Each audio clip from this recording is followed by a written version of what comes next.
इस श्रृंखला को आगे बढ़ाते हुए आज हम बात करेंगे फोर्थ हाउस की, जिसको कंटक केंद्र का सबसे मजबूत घर भी कहा गया है।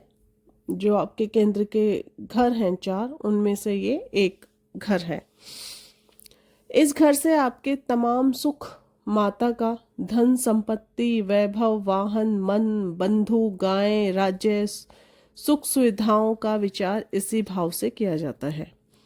इसके साथ साथ जो आपका फोर्थ हाउस है, जिसको हम सुख भाव कहते हैं, जन्म के समय की परिस्थितियां क्या थी, आप दत्तक जो दत्तक पुत्र है, पति पत्नी के जो कानूनी मामले हैं, चल संपत्ति है, घर का निर्माण, वो भी हम चौथे घर से विचार करते हैं।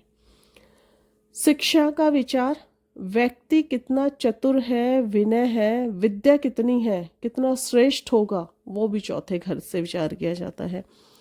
जातक पारिजात के अनुसार अगर आपके चतुर्थ लॉर्ड ही चौथे घर को देख रहे हो, मतलब जो फोर्थ लॉर्ड है, सुखेश है, वो कहीं से अपने ही घर पे दृष्टि डाल रहा हो और पत्रिका में साथ ही साथ बुध बली हो, तो वो व्यक्ति जो है विद्या, विनय और चतुराई में श्रेष्ठ होता है।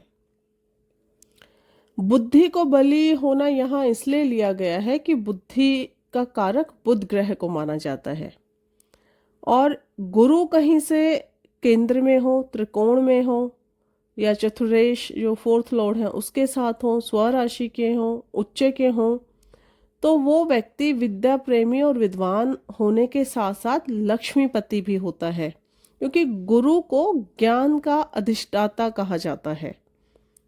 साथ में ऐसे व्यक्ति पर हमेशा जो गवर्नमेंट है उसका सहयोग बना रहता है।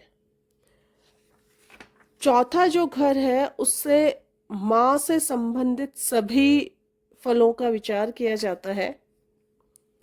यहाँ माँ का जो संबंध है उसके लिए हम माँ के जो कारक है चंद्रमा को देखेंगे। आपका चंद्रमा अगर बलवान है, किसी पाप प्रभाव में नहीं है, तो माता की दीर्घायु होगी। ना केवल माता की, चंद्रमा अगर आपका स्ट्रांग है तो वो सुख समृद्धि के लिए भी अच्छा माना जाता है।